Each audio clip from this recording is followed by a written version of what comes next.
Jharkhand, Maharashtra, UP, MP, Bihar समेत 11 राज्यों में पीएफआई के ठिकानों पर छापे। चीफ ओमा सालम समेत 106 सदस्य अरेस्ट। कांग्रेस अध्यक्ष की रेस में 5 नाम। गहलोत थरूर के बाद कमलनाथ, दिग्विजय सिंह और मनीष तिवारी की भी चर्चा। राहुल बोले, एक व्यक्ति एक पद का नियम होगा लागू। आरएसएस चीफ मोहन भागवत ने की इमाम संगठन के नेताओं से मुलाकात। 1 घंटे चली बैठक में कई मुद्दों पर हुई चर्चा। इमाम संगठन चीफ ने भागवत को बताया राष्ट्रपिता और राष्ट्र ऋषि। बिहार में सीएम नीतीश के गढ़ में चिराग पासवान की हुंकार। राजगीर में एलजेपी का प्रशिक्षण शिविर। 2024 का ब्लूप्रिंट होगा तैयार।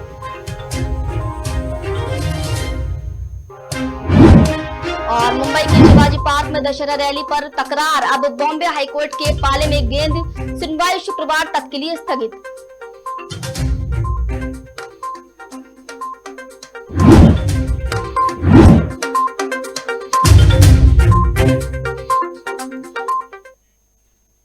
नमस्कार, स्वागत है आपका मुंबई महानगर में। मैं हूं आपके साथ रूबी और बुलेटिन की शुरुआत इस वक्त की बड़ी खबर के साथ करेंगे। इस वक्त की बड़ी खबर आ रही है जहां सुप्रीम कोर्ट ने हिजाब बैन पर फैसला सुरक्षित रख दिया है। तो इस वक्त की बड़ी खबर बता रहे हैं आपको, जहां सुप्रीम कोर्ट ने हिजाब बैन पर फैसला सुरक्षित रखा। 10 दिनों से केस पर चल रही थी सुनवाई। तो बड़ी खबर, जहां सुप्रीम कोर्ट ने हिजाब बैन पर फैसला सुरक्षित रख दिया है। आपको बता दें कि यह सुनवाई पिछले 10 दिनों से चल रही थी। कर्नाटक सरकार और मुस्लिम पक्ष की दोनों की दलीलें सुप्रीम कोर्ट ने सुनी। उसके बाद कहा कि अब हमारा होमवर्क शुरू होता है।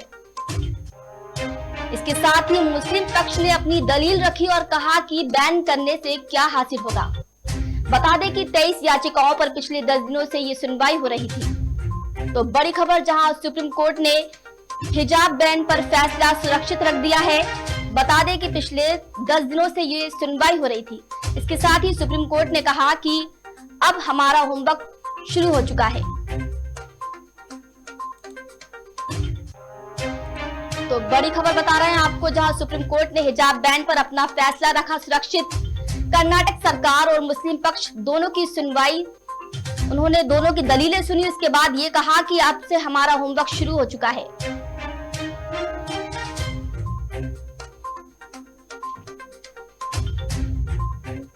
तो बड़ी खबर, जहां सुप्रीम कोर्ट ने हिजाब बैन पर फैसला सुरक्षित रख दिया है। बता दें कि इन 23 याचिकाओं पर पिछले 10 दिनों से सुनवाई चल रही थी। तो हाईकोर्ट ने कर्नाटक और मुस्लिम पक्ष दोनों की दलीलें सुनी। उसके बाद कहा कि अब से हमारा होमवर्क शुरू होता है। इसके साथ ही मुस्लिम पक्ष ने कहा कि हिजाब बैन करने से क्या हासिल होगा।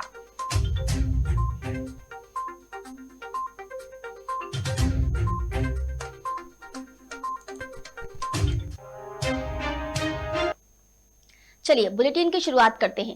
टेरर फंडिंग को लेकर एनआईए उत्तर प्रदेश, केरल और कर्नाटक समेत 10 राज्यों में छापेमारी कर रही है। केरल में 50 से अधिक जगहों पर छापेमारी की जा रही है। बता दें, इस कार्रवाई में एनआईए के साथ ईडी की भी एक टीम मौजूद है। गुरुवार को दोनों टीमों ने मिलकर पीएफआई के ठिकानों पर भी संयुक्त रूप से छापा मारा है और दिल्ली के पीएफआई अध्यक्ष परवेज को गिरफ्तार कर लिया है। लेकिन कुछ छापेमारी वाली जगहों पर लोग धरना प्रदर्शन कर इसका विरोध भी कर रहे हैं।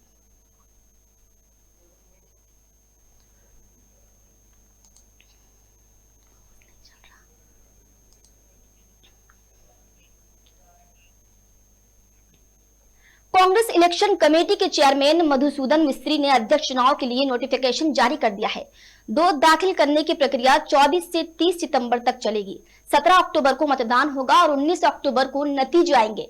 मिस्त्री ने कहा कि कोई भी प्रतिनिधि नामांकन दाखिल कर सकता है।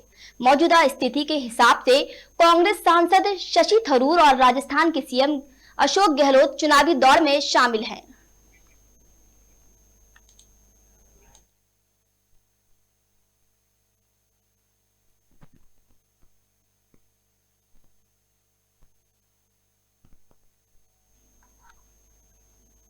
जैसे जैसे कांग्रेस अध्यक्ष चुनाव की प्रक्रिया शुरू होने का वक्त नजदीक आ रहा है, वैसे ही वैसे चुनाव को लेकर हलचल बढ़ती ही जा रही है। शशि थरूर और अशोक गहलोत के बाद अब अध्यक्ष चुनाव की रेस में कांग्रेस के वरिष्ठ नेता दिग्विजय सिंह भी शामिल हो सकते हैं। एक्स चैनल डिबेट में दिग्विजय सिंह ने इस बात के संकेत भी दिए हैं। दिग्विजय सिंह ने चुनाव लड़ने के सवाल पर ना तो इनकार किया और ना ही हामी भरी है। सूत्रों के मुताबिक दिग्विजय सिंह ने कहा कि कोई भी कांग्रेस के अध्यक्ष पद का चुनाव लड़ सकता है, ना किसी को रोका जा सकता है और ना ही किसी को जबरदस्ती चुनाव लड़ा सकते हैं। पार्टी में पहले भी गांधी परिवार से बाहर के अध्यक्ष रहे हैं।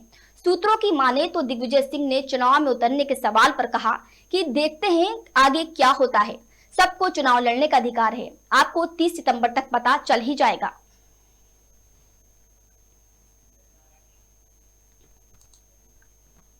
और इस वक्त की बड़ी खबर आ रही है महाराष्ट्र से, जहां महाराष्ट्र के ठाणे में बड़ा हादसा हो गया है। तो बड़ी खबर महाराष्ट्र से, जहां महाराष्ट्र के ठाणे में बड़ा हादसा हो गया है। 5 मंजिला इमारत का एक हिस्सा गिर गया है। तो बड़ी खबर बता रहे हैं आपको, महाराष्ट्र के ठाणे में बड़ा हादसा हो गया है और 5 मंजिला इमारत का एक हिस्सा गिर गया है। बता दें कि मलबे में दबने से 4 लोगों की मौत हो गई है और कई लोगों के मलबे में दबे होने की खबर है। वहीं राहत और बचाव कार्य जारी है और ये पूरा हादसा उल्लासनगर में हुआ है। तो बड़ी खबर महाराष्ट्र के ठाणे से, जहां एक इमारत का हिस्सा गिर गया है और मलबे में दबने से 4 लोगों की मौत हो गई है। हालांकि राहत और बचाव कार्य अभी भी जारी है। इसके साथ ही कई लोगों के मलबे में दबे होने की खबर है। ये पूरी घटना उल्लासनगर में हुई। तो बड़ी खबर महाराष्ट्र से, जहां महाराष्ट्र के ठाणे में एक इमारत का हिस्सा गिर गया है और इस हिस्से के गिरने से 4 लोगों की दर्दनाक मौत हो गई है।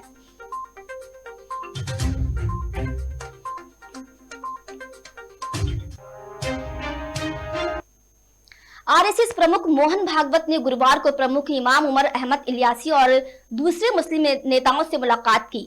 मुलाकात के बाद उमर अहमद ने मोहन भागवत को राष्ट्रपिता और राष्ट्र ऋषि बता दिया।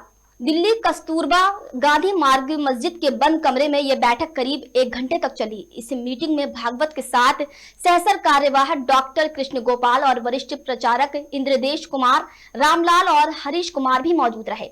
मुलाकात के बाद मीडिया ने डॉक्टर उमर अहमद से पूछा कि भागवत ने कुछ समय पहले हिंदू मुस्लिम का DNA 1 वाला बयान दिया था, इस पर आप क्या कहेंगे? इमाम ने जवाब में कहा, जो उन्होंने कहा वो सही है क्योंकि वो राष्ट्रपिता हैं। जो उन्होंने कह दिया वो सब ठीक है। आरएसएस के करीबी सूत्रों के मुताबिक संघ के विचारों के प्रचार और धार्मिक समावेश के विषय को बढ़ावा देने के लिए दिल्ली में इमामों के साथ यह बैठक आयोजित की गई थी। बैठक में ज्ञानवापी विवाद, हिजाब विवाद और जनसंख्या नियंत्रण जैसी हालिया घटनाओं पर भी चर्चा हुई।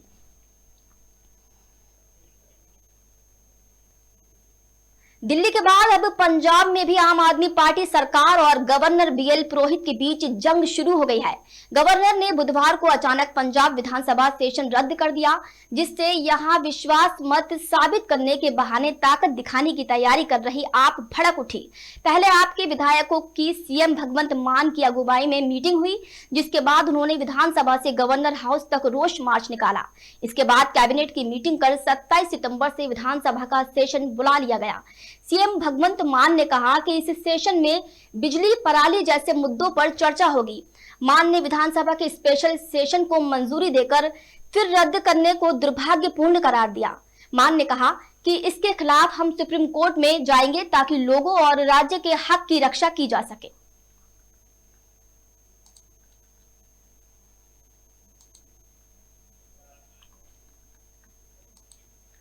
उद्धव ठाकरे ने हाईकोर्ट में वार्षिक दशहरा रैली के लिए जो याचिका दायर की थी, उस पर कोर्ट ने संशोधन करने की उद्धव ठाकरे ने हाईकोर्ट में वार्षिक दशहरा रैली के लिए जो याचिका पर शुक्रवार को सुनवाई होगी।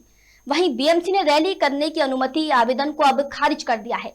बता दें कि 5 अक्टूबर को शिवाजी पार्क में अपनी वार्षिक दशहरा रैली के आयोजन के लिए उद्धव वाली शिवसेना ने BMC में अर्जी दी थी, जिस पर कोई फैसला नहीं लिया गया था, जिसके बाद बुधवार को उद्धव ठाकरे ने हाईकोर्ट में रैली के लिए याचिका दायर की थी।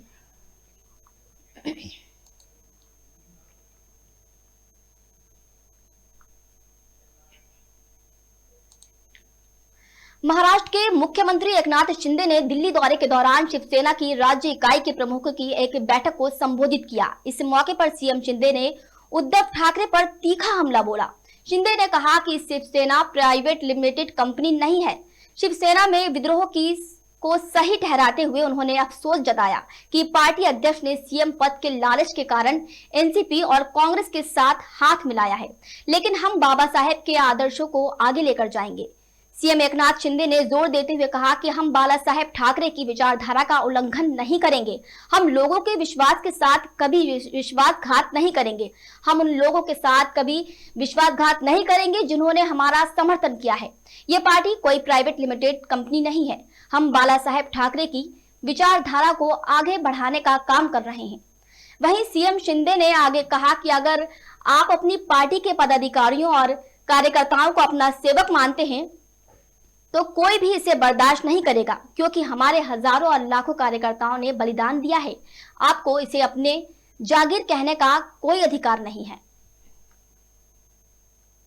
सरकार किसके साथ हमें गठित करने की आवश्यकता थी? जो जनता ने हमें सपोर्ट किया था, समर्थन दिया था कि शिवसेना भारतीय जनता पार्टी का सरकार स्थापन होगा। लेकिन क्या हुआ?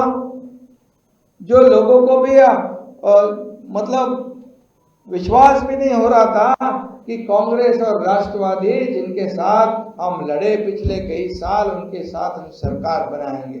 अभी किसी ने कहा कि बाला साहेब ठाकरे जी ने कहा था कि कांग्रेस राष्ट्रवादी हमारे शत्रु है और हमारे वो दुश्मन है, उनके साथ कभी मिलाप करने का समय आएगा तो मैं मेरी पार्टी का काम बंद करूंगा। ये सही बात है। तो ये पार्टी जो है किसी प्राइवेट लिमिटेड कंपनी नहीं है।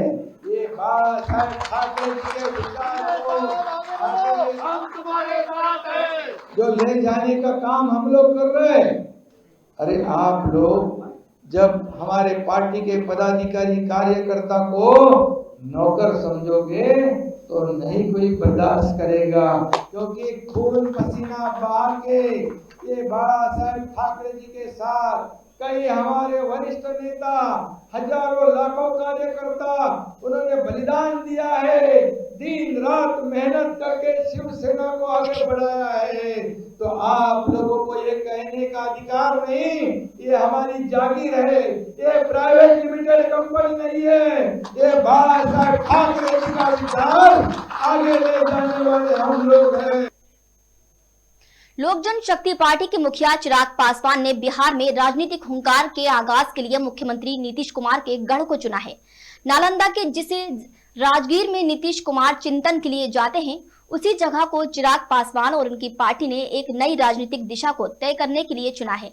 गुरुवार से राजगीर के कन्वेंशन हॉल में लोजपा ने अपने नेताओं और कार्यकर्ताओं के लिए प्रशिक्षण शिविर की शुरुआत कर दी है, जो 24 सितंबर तक चलेगी। इसका उद्घाटन खुद जमुई सांसद और पार्टी के मुखिया चिराग पासवान ने किया।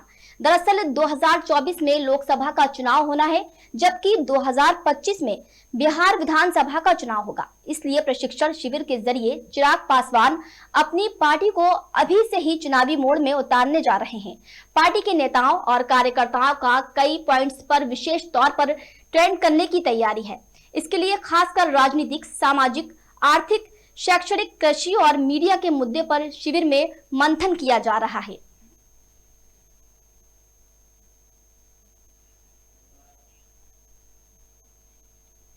कॉमेडियन राजू श्रीवास्तव पंचतत्व में विलीन हो गए हैं। गुरुवार को दिल्ली के निगमबोध शमशान पर उनका अंतिम संस्कार किया गया। उनके भाई ने उन्हें मुखाग्नि दी। इस दौरान महाराष्ट्र में सियासी बदलाव के बाद बीजेपी की नजर अब मुंबई पर अपना राज जमाने पर है। क्या है उसका पूरा प्लान, देखिए ये खास रिपोर्ट। मुंबई पर भाजपा की नजर। बीएमसी चुनाव में 150 सीटें जीतने का टारगेट। क्या शिवसेना से मुंबई की सत्ता छीन पाएगी भाजपा? इस बार किसकी होगी मुंबई महानगर पालिका? महाराष्ट्र में सियासी बदलाव के बाद बीजेपी की नजर मुंबई पर अपना राज जमाने पर है। शिवसेना ने 3.5 दशक से मुंबई पर अपना वर्चस्व जमा रखा है, जिसे बीजेपी हर हाल में छीनने की कवायद है। ऐसे में बीएमसी चुनाव के लिए बीजेपी की कोशिश एकनाथ शिंदे और राज ठाकरे के साथ मजबूत तिकड़ी बनाने की है, लेकिन राज ठाकरे की पार्टी अपने दम पर चुनाव लड़ने का ऐलान कर चुकी है, जिससे भाजपा की उम्मीदों पर कुछ हद तक पानी फिरता नजर आ रहा है। लेकिन फिर भी बीजेपी महाराष्ट्र की सत्ता छीनने के बाद अब मुंबई महानगर पालिका यानी बीएमसी के चुनाव में उद्धव ठाकरे की शिवसेना को परास्त करने के लिए सियासी ताना बाना बुन रही है। शिवसेना को राज्य की सत्ता से ज्यादा प्यारी मुंबई की सत्ता है। बीएमसी में शिवसेना 3.5 दशक से सत्ता में है। ऐसे में शिवसेना को मुंबई की सत्ता से हटाकर असली चोट देने के लिए बीजेपी सियासी टुकड़ी बनाने की जुगत में है।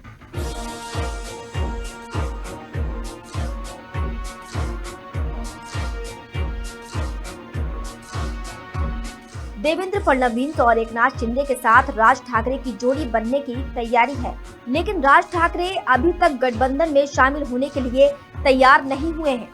वो अकेले दम पर बीएमसी चुनाव लड़ने की बात कह रहे हैं, मगर बीजेपी शिवसेना को उसके घरेलू मैदान यानी बीएमसी से बेदखल करने की पूरी तैयारी में है। केंद्रीय गृह मंत्री अमित शाह ने अपने मुंबई दौरे से बीएमसी चुनाव के लिए बिगुल फूंक दिया है। मुंबई में बीएमसी की 227 पार्षद सीटें हैं।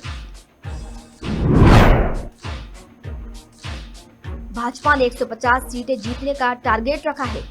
शिवसेना की किसी समय मुंबई पर जबरदस्त पकड़ थी, लेकिन 2014 से उसकी स्थिति कमजोर हुई है।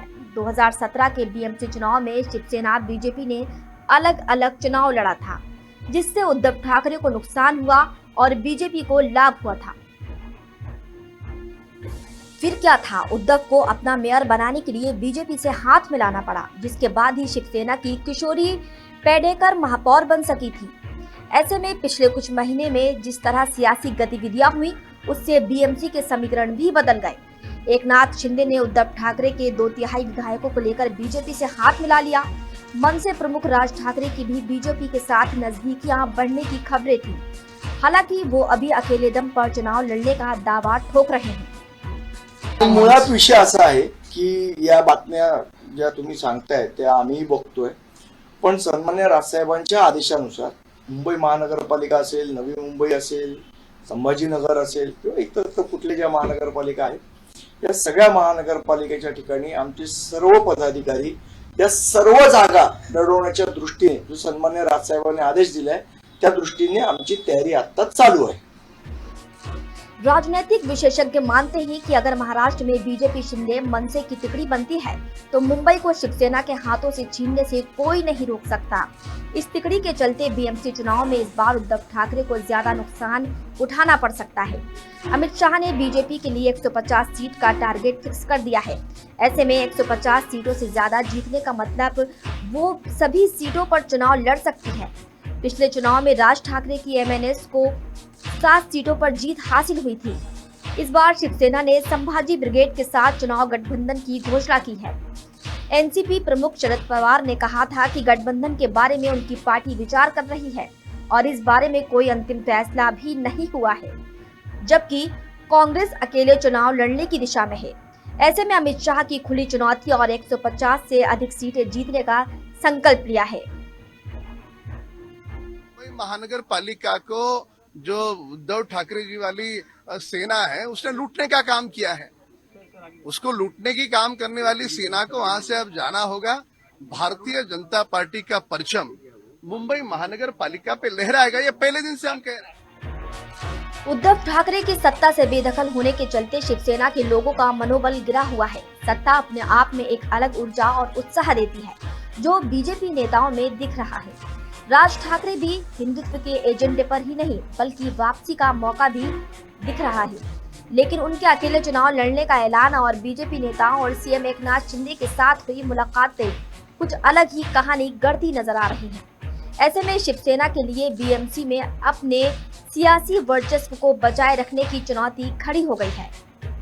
विषय मुंबई महानगर पालिका जीतने का है और वो हम भारतीय जनता पार्टी बड़ी सक्षमता के साथ, ऊर्जा के साथ हम जीत रहे हैं। आज आदरणीय अमित भाई शाह जी का सभी कार्यकर्ताओं को, सभी पार्षदों को, विधायकों को एक उनकी ओर से एक जिसे हम कह सकते हैं कि काम करने का क्या तरीका होना चाहिए, उस पर चर्चा हुई है। और हमारे नेता मुंबई में आते हैं और कार्यकर्ताओं से मिलते हैं, तो इसको किसी राजनीति के साथ आप कतई न जोड़ें। राज ठाकरे पिछले 1.5 दशक से अकेले बीएमसी चुनाव लड़कर अपना सियासी हश्र देख चुके हैं और अब फिर से अकेले दम पर चुनाव लड़ने का ऐलान कर रहे हैं। राज ठाकरे चाहे तो बीजेपी के साथ हाथ मिलाकर अपनी पार्टी को मजबूती की दिशा में आगे बढ़ा सकते हैं। बीजेपी बीएमसी चुनाव में 30 से 35 सीटें देकर गठबंधन के लिए तैयार कर सकती है, क्योंकि शिंदे गुट को भी सीटें देनी है। बीजेपी खुद के लिए 150 सीटें रखना चाहती है ताकि सबसे बड़े दल के तौर पर जीतकर मुंबई में अपना मेयर बना सके। ऐसे में बीजेपी की कवायद मुख्यमंत्री एकनाथ शिंदे गुट और राज ठाकरे की पार्टी के साथ शिवसेना के मराठी वोट बैंक को कब्जाने की है, ताकि मुंबई पर राज किया जा सके। लेकिन राज ठाकरे ने अकेले दम पर चुनाव लड़ने का ऐलान कर बीजेपी की मुश्किलें फिलहाल बढ़ा दी हैं। अब देखना होगा कि चुनाव आते आते ऊंट किस करवट बैठता है। डेस्क रिपोर्ट, मुंबई महानगर।